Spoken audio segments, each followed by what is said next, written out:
see me, you Stevie, wondering how I reach more evolutions than Eevee and make it look easy. What is up, Earth's mightiest subscribers? It's Ernie, the Blerd without fear.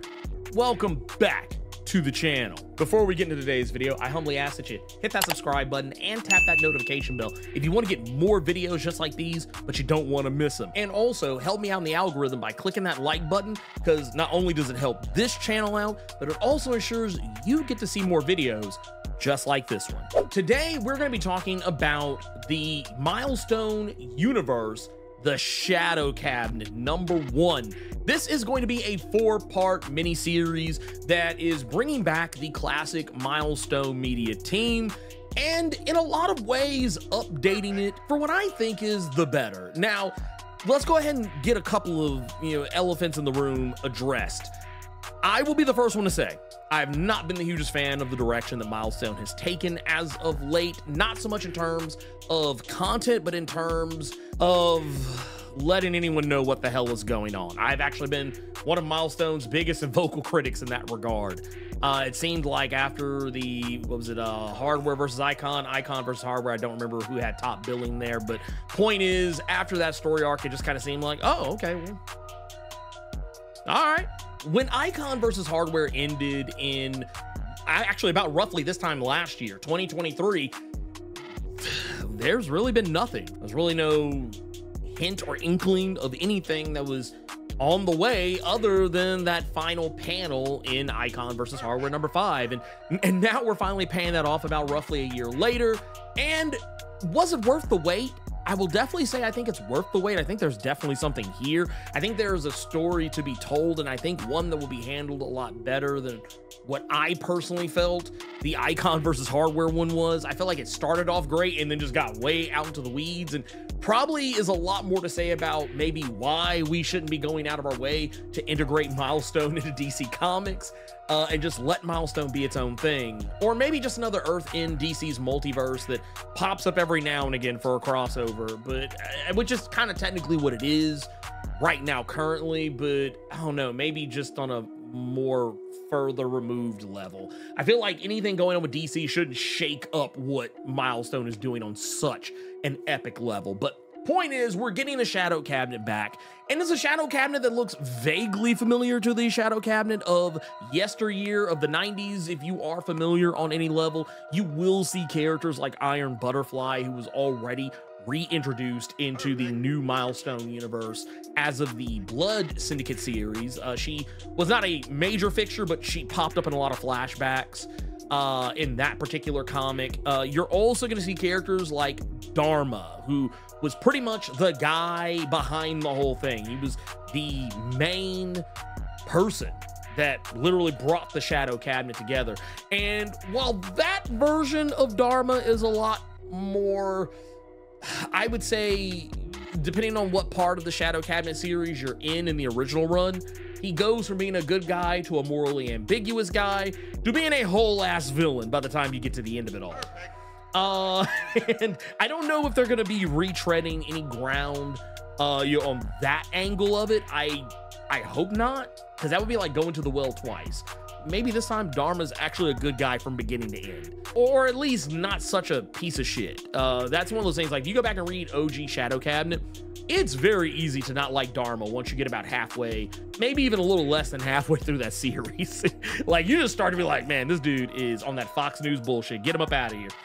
But, we also, in this, have the return of Raquel Irvin, aka Rocket. Now, in the original Shadow Cabinet series, Rocket was a member of that team for all of one issue, and I believe it was like a 0 issue or a #1 issue, but there were a lot of characters like Static, Icon, Hardware, Rocket, like all of the main players of Milestone Media were present for the initial kickoff of the Shadow Cabinet series, but none of them stayed. Like, Rocket went on to do her own thing and was back working with Icon. Hardware, the same, and also Static, the same. Though Static would later rejoin with the, I guess, second iteration of the Shadow Cabinet. It was a book that they were basically called Heroes.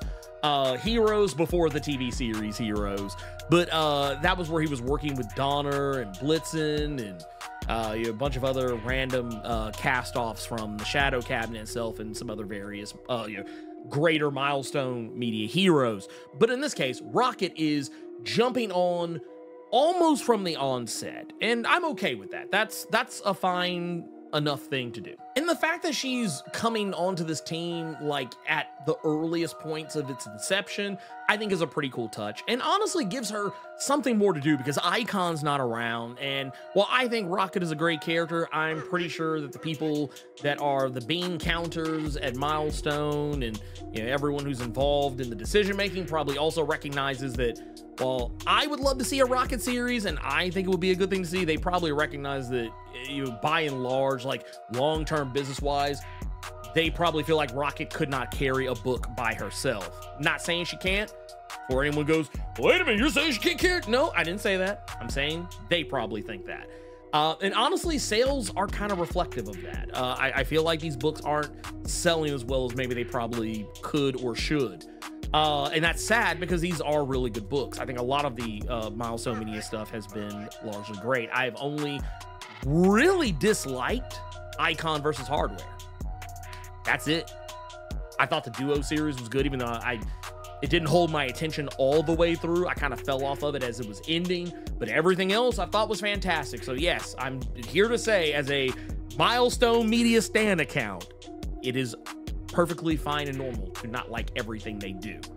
But that said, I think that that's probably what's happening here, and that's why Rocket is being placed here, since there can be no Icon and Rocket season 2 or follow-up series, because Icon is gone. He has gone off into space, probably never to be seen or heard from again for a while, because he has stuff to do.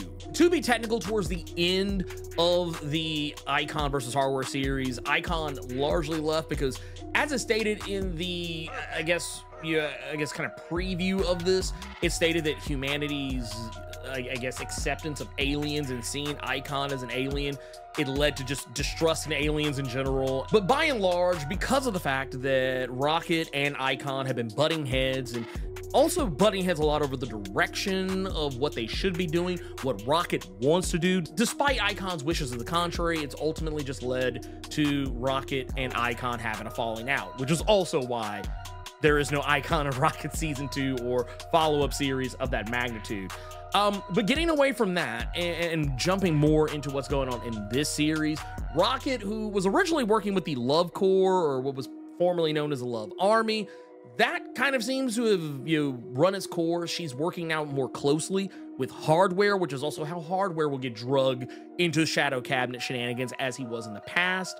And I like the dynamic that's between these two characters, because whereas Rocket was always kind of more of the liberal perspective to Icon's more conservative values background in the original series, and even kind of that same dynamic being largely in place here, it seems like now Rocket is not necessarily any less liberal in mindset to what she was before, but Hardware actually pushes things in a much more different perspective. Hardware is a different guy than Icon. He doesn't have the same scruples that Icon does, and he's willing to do a bit more to set things right in the world.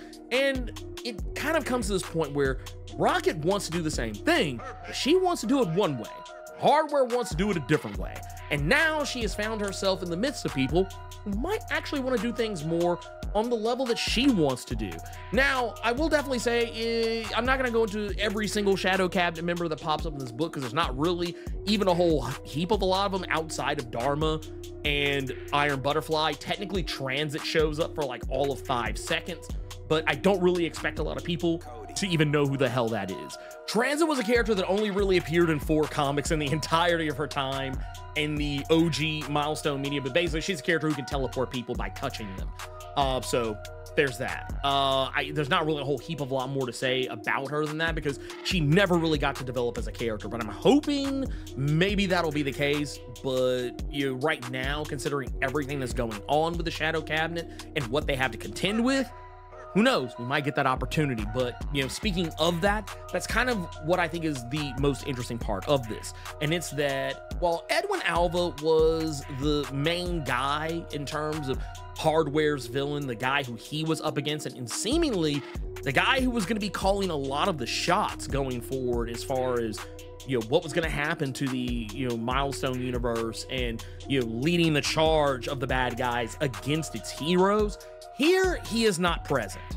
Where he is specifically, we do not know, but a new character has been introduced, Angela Alva, who may potentially be a daughter of Edwin Alva. She seems to be taking over the proceedings and has now seemingly become the new leader of System, the global criminal organization Edwin Alva was heading up. In the preview for this, it stated that he has mysteriously disappeared and we don't know where, and this mysterious woman claiming to be Angela Alva, seemingly of his family line, she steps in and is calling all the shots. And at a point, she even reaches out to one of Hardware's allies, a woman from the original Dakotaverse, but also has been reintroduced here in this version of Milestone, Tiffany Evans, who operated under the superhero moniker of Technique. She was basically a female version of Hardware. She used the exact same tech as him and ultimately started out as one of his villains, but then later on became one of his allies shortly after,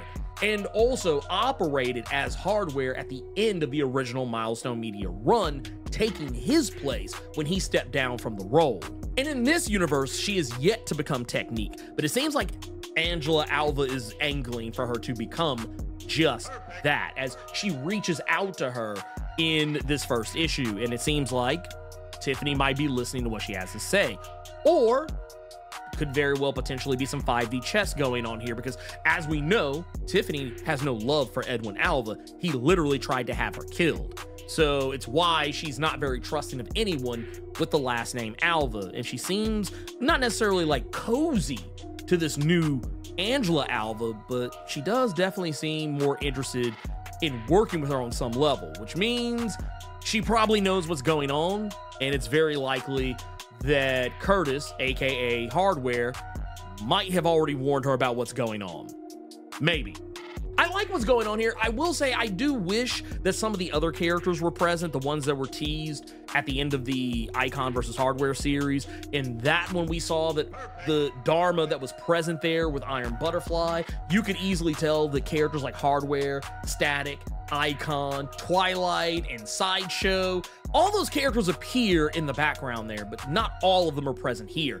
However, we do see the introduction of the character Anansi, someone who, if you are more familiar with the Static Shock animated series, he's a character that was ported over from that animated series to the current Milestone Media comics. And while initially showing up in that animated series, he was later ported over to the current Milestone universe in the Static Team-Up Anansi #1 special. And here, he's about roughly, if you're familiar with Anansi from that animated series, he's largely the same here. I'm not as terribly familiar with the character because I think, as I've stated before, the Static Shock animated series, while it was something that I enjoyed, I did not watch every episode, nor did I care to. I thought the series was good, but I actually preferred the comics over the animated series. I know some aspects of the animated series, some of the early stuff from I think the first season, but a lot of the stuff that came in the later seasons, like if it was anything past the first 2 seasons of Static, I didn't really pay it a whole heap of a lot of attention, which is about roughly when Anansi came into play, was in Static season 3 in the Out of Africa episode. So I am kind of going to this pretty cold, honestly. There's no nostalgia in there for me for this character, so when he took up a huge chunk of the time in it, I was just like, okay, cool. I got to know the character. For those unfamiliar though, his whole thing is trickster magic, and he's very skilled in using magic and spells and creating illusions and transporting himself in various places. And you could honestly kind of think of him as almost like a Doctor Strange by way of Africa, but without all the Sorcerer Supreme BS. He's probably the most lighthearted one of the characters that have been introduced thus far in this. Once again, we haven't seen any of the others, but I'm definitely curious to see exactly where this is going to go. It's got 3 more issues. In this, it's just going to be a little 4-part mini-series. I'm curious to know what else Milestone has up its sleeve, because it seems like now content from them is on drip feed. I'm hoping that's not the case. I'm hoping to maybe get in touch with Joe Illidge, who is writing this, or Daryl Banks, who I actually got to speak with not too terribly long ago when he was here in Memphis. I'm hoping I get to chit chat with either one of them to get a little more information about what's going on and maybe see if there's like a greater, wider plan for the Milestone line going forward. But yeah, as it stands right now, we just have Shadow Cabinet, and I'm pretty sure the strength of any future Shadow Cabinet or Milestone books will probably depend on how well this book sells. So I would say if you're someone like myself who is invested in Milestone media and wants to see more Milestone universe stuff, I would say you should probably go pick up this book, ask for it to be put in your pull box, because I'm gonna tell you right now, that is how comic companies determine whether or not they want to make more of the thing. Because telling someone to put this in your, like telling your LCS person to put this in your pull box is basically telling them to pre-order said book. And that's what all the comic companies look at. Oh, how many pre-orders do we have for the book? Okay, so we have this many pre-orders. Okay, cool. This book's gonna sell well. Let's send it out. Let's keep the book going. Oh, it's not getting this many pre-orders. Oh, probably nobody likes it. Okay, cool. Let it go. That's just how, that's in a nutshell how the comic industry works. So yeah, go do the thing.